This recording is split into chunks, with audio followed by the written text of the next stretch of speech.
ಅಧಿಕಾರಿಗಳು ಕೆಲಸ ಮಾಡ್ತಾ ಇಲ್ಲ ಅನ್ನೋದಕ್ಕೆ ನಮಗೆ ಅಳಲಿದೆ. ಇಲ್ಲಿರ್ತಕ್ಕಂಥ ಚೀಫ್ ಆಫೀಸರ್ ಅದಕ್ಕೇನು ಉತ್ತರನೇ ಇಲ್ಲ. ಯಾವುದನ್ನು ಕೇಳ್ರಿ, ನಾನು ಪರಿಶೀಲಿಸುತ್ತೇನೆ ಮತ್ತು ಅದು ಬಿಟ್ಟು ಬೇರೆ ಏನಾಗಲ್ಲ. ನನ್ನ ವೈಯಕ್ತಿಕವಾಗಿ ಮತ್ತು ರಾಜಕಾರಣಿಗಳ ವಿರುದ್ಧ, ಧರ್ಮದ ವಿರುದ್ಧ ಪತ್ರಿಕೆ ಹೇಳಿಕೆ ಅಲ್ಲ. ಮಾನ್ವಿ ಪಟ್ಟಣದ ಸಾರ್ವಜನಿಕರ ಹಿತಕ್ಕಾಗಿ ಇದು ಪತ್ರಿಕಾ ಹೇಳಿಕೆ. ಪರಿಶೀಲಿಸಿ ಕಡಿತವನ್ನು ಮಂಡಿಸಿ ಅಂತ ಬರೀತಾರೆ ವಿಧಾನಸೌಧದಾಗ. ಹೆಂಗೆ ಬರ್ತಾರೆ? ಪರಿಶೀಲಿಸಿ ಕಡಿತವನ್ನು ಮಂಡಿಸಿ ಅಂದರೆ 1 ವರ್ಷ ಹೋಗ್ತದೆ ಅದು. ಹಂಗೆ ಈ ಚೀಫ್ ಆಫೀಸರ್ ಯಾವುದನ್ನು ಕೊಡಲಿ ಪರಿಶೀಲಿಸುತ್ತೇನೆ, ಅದು ಬಿಟ್ಟ ಮೇಲೆ ಬೇರೆ ಏನೂ ಇಲ್ಲ. ಆ ಒಂದು ದಿವಸ ಮಾನ್ವಿ ವಾರ್ಡ್ಗಳಲ್ಲಿ ಹೋಗಿ ಚರಂಡಿಗಳು ಹೆಂಗಾವ, ತುಂಬ್ಯಾವು, ನೀರು ಹರಿತೇವು, ಇಲ್ಲು ಗಲೀಜಾಗ್ಯವು, ಸೊಳ್ಳೆಗಳಾಗ್ಯವು, ಮನೆ ಏನು ಅದು ಸಾರ್ವಜನಿಕರ ಬಗ್ಗೆ ಅದು ಕಾಳಜಿನೇ ಇಲ್ಲ. ಸುಮ್ಮನೆ ಟ್ರಿಮ್ಮಾಗಿ ಇನ್ಸರ್ಟ್ ಮಾಡ್ಕೊಂಡು ಆರಾಮಾಗಿ ಬಂದು ನಮಸ್ಕಾರ ಅಂತಂದು ಹೋಗಿ ಮಾಡ್ತಾನೆ. ಅಷ್ಟು ಬಿಟ್ಟರೆ ಏನೋ ಮಾಡೀನಿ. ನನ್ನ ವೈಯಕ್ತಿಕವಾಗಿ ಮತ್ತು ರಾಜಕಾರಣಿಗಳ ವಿರುದ್ಧ, ಧರ್ಮದ ವಿರುದ್ಧ ಪತ್ರಿಕೆ ಹೇಳಿಕೆ ಅಲ್ಲ. ಮಾನ್ವಿ ಪಟ್ಟಣದ ಸಾರ್ವಜನಿಕರ ಹಿತಕ್ಕಾಗಿ ಇದು ಪತ್ರಿಕಾ ಹೇಳಿಕೆ. ಶಾಸಕರನ್ನು ಮತ್ತು ಸಚಿವರನ್ನು ದೂಷಿಸ್ತಕ್ಕಂಥದ್ದು ಅಲ್ಲ. ಅಧಿಕಾರಿಗಳು ಕೆಲಸ ಮಾಡ್ತಾ ಇಲ್ಲ ಅನ್ನೋದಕ್ಕೆ ನಮಗೆ ಅಳಲಿದೆ.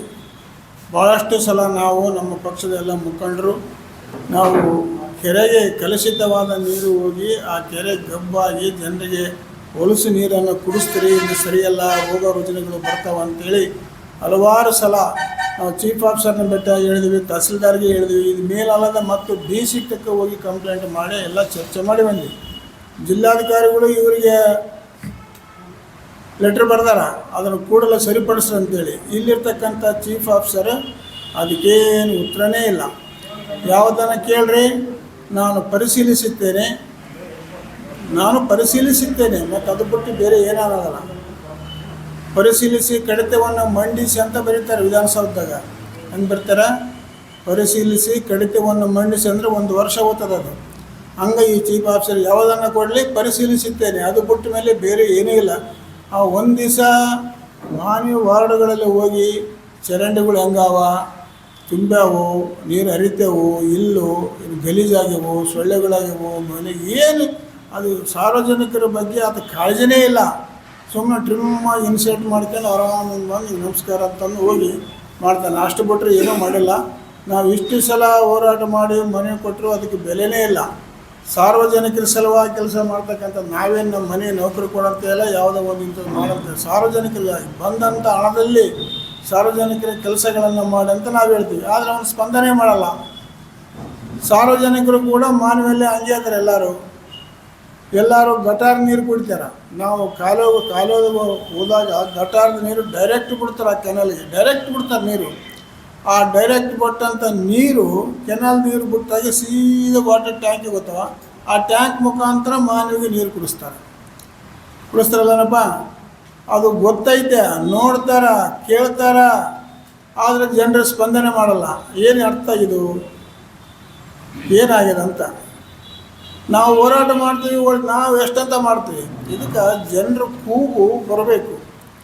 ಜನರು ತಯಾರಾಗಬೇಕು, ಜನ ಆಂದೋಲನ ಆಗಬೇಕು. ಸಣ್ಣ ವಿಷಯ ಅಲ್ಲ. ನಾಳೆ ಮಲೇರಿಯಾ ಬಂತು, ಯಾರನ್ನ ಹುಡುಗರು ಸತ್ರು, ದೊಡ್ಡವ್ರು ಸತ್ರು, ಮುದುಕರು ಸತ್ರು, who are the responsible for this act? ಯಾರಿಗಂತ ಕೇಳ್ಬೇಕು.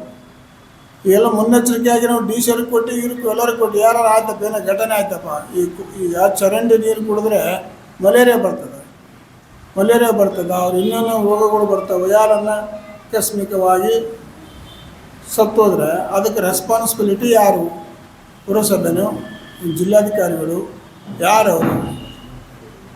ನಾವು ಎಲ್ಲ ಪತ್ರಿಕೆ ಹೇಳಿಕೆ ಆದಮೇಲೆ ಕೆನಾಲು ವಿಸಿಟ್ ಮೇಲೆ ಟ್ಯಾಂಕ್ ಆದಮೇಲೆ ಬೋಸರಾಜ್ ಸಾಹೇಬರು ಒಂದು ಪ್ರೆಸ್ ಮೀಟ್ ಮಾಡಿದರು. ಅವರು ಕೂಡ ಚೀಫ್ ಆಫೀಸರ್ಗೆ ಡೈರೆಕ್ಷನ್ ಮಾಡ್ಯಾರ, ಇಮಿಡಿಯೇಟ್ ನೀವು ಕೂಡಲೇ ಅದು ಕೆಲಸ ಮಾಡಂತೇಳಿ. ಅವರು ಹೇಳಿದದಕ್ಕೂ ಅವ್ರ ಪ್ರೆಸ್ ಮೀಟಿಗೂ ಬೆಲೆ ಇಲ್ಲ, ಏನೂ ಮಾಡಿಲ್ಲ.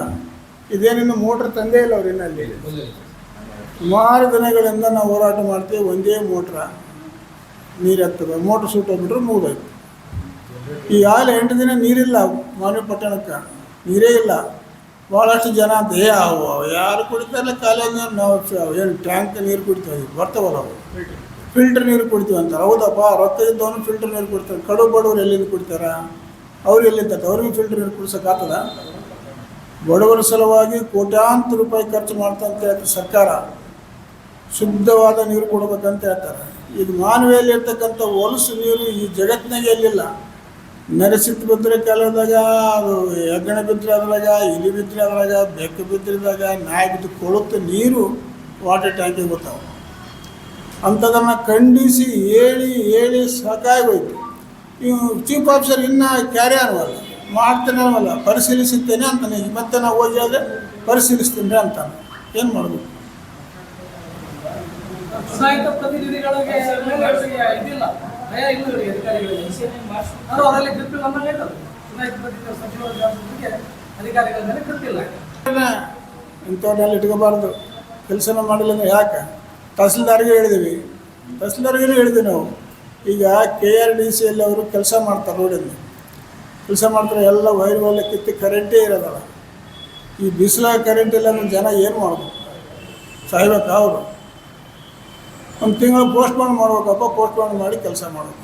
ಅವು ಹಂಗೆ ಇದ್ದಾವೆ. ಅವು ಹೇಳಿ ಸಾಕಾಗಿ ಇನ್ಸ್ಪೆಕ್ಷನ್ ಮಾಡಿ ಸಾಕಾಗಿ ಯಾವನ ಫೋನ್ ಮಾನೆ ಅಶೋಕ್ ಮಾನೆ ಅಂತಿದ್ದ ಒಬ್ಬನು MD. ಅವನು ಈ ನಮೂನೆ ಕೈ ತಗೊಂಡ್ರು ನಾವು ಓಡೇ ಬಿಟ್ಟು ಬೆಂಗಳೂರಿಗೆ ಟ್ರಾನ್ಸ್ಫರ್ ಮಾಡ್ಸ್ಕೊಂಬಿಟ್ಟು ಪೂರ್ಣ ಕಿರಿಕಿರಿ ಮಾಡಿದ್ರೆ ಟ್ರಾನ್ಸ್ಫರ್ ಮಾಡ್ಸ್ಕೊಂತಾರೆ ಅವರೇ. ಜನಸಾಮಾನ್ಯರು ತಯಾರಾಗೋವರೆಗೆ ಯಾವುದೇ ಸಮಸ್ಯೆಗಳಿಗೆ ಪರಿಹಾರ ಸಿಗೋಕ್ಕೆ ಸಾಧ್ಯ ಇಲ್ಲ. ಶಾಸಕರಿರ್ಬೋದು, ಸಂಸದರಿರ್ಬೋದು, MLA ಇರ್ಬೋದು, ಇವರಿಂದನೇ ಪರಿಹಾರ ಆಗ್ತದೆ ಎಂಬುದು ಸುಳ್ಳು ಮಾತು. ಜನರ ಆಕ್ರೋಶ ಆಗಬೇಕು. ಜನರ ಆಕ್ರೋಶ ಮಾಡಿದ್ರೆ ಮಾತ್ರ ಇಮಿಡಿಯೇಟ್ ರಿಲೀಫ್ ಸಿಗೋಕ್ಕೆ ಸಾಧ್ಯ ಅಲ್ಲ. ಈಗ ನಾವು ಬಂದ್ವಿ, ನೀವು ಬಂದು ಎಲ್ಲ ಪ್ರೆಸ್ ಮೀಟ್ ಮಾಡ್ತೀವಿ, ಮತ್ತು ನಾವು ಮನೆಗೆ ಹೋಗ್ತೀವಿ, ಮತ್ತು ಅದೇ ಕೊಳಚೆ ನೀರೇ ಕೊಡ್ತಾರೆ ಅವರು. ಇದಕ್ಕೆ ಜನ ದಂಗೆ ಎದ್ದೇಳ್ಬೇಕು, ಹೋರಾಟ ಮಾಡ್ಬೇಕು. ಇದೇನಿಲ್ಲ, ನಮಗೆ ಹಕ್ಕಿದೆ ರೀ, ನಾವೆಲ್ಲ ಟ್ಯಾಕ್ಸ್ ಕೊಡ್ತೀವಿ, ಒಳ್ಳೆ ನೀರು ಕೊಡು ಅಂತ ಕೇಳ್ತೀವಿ ನಾವು. ಪುಕ್ಷಟ್ ಕೊಡ್ತಾರೆ ನೀರು, ಪುಕ್ಷಟ್ ಕೊಡ್ತಾರೆ. ಟ್ಯಾಕ್ಸ್ ಕಟ್ಟಂಗಿಲ್ಲ ಇಲ್ಲಿ ಮಾನವ ಪುರುಷರಿಗೆ ಟ್ಯಾಕ್ಸ್ ಕಟ್ತಾರೆ. ಮತ್ತು ಟ್ಯಾಕ್ಸ್ ಕಟ್ತಾರೆ ಸ್ವಚ್ಛತೆ ನೀರು ಕೊಡಬೇಕಲ್ಲ, ಚರಂಡಿಗಳು ದುರಸ್ತಿ ಮಾಡಬೇಕು. ಏನು ಮಾಡ್ತಾ ಇಲ್ಲ ಈ ಚೀಫ್ ಆಫೀಸರ್ನ.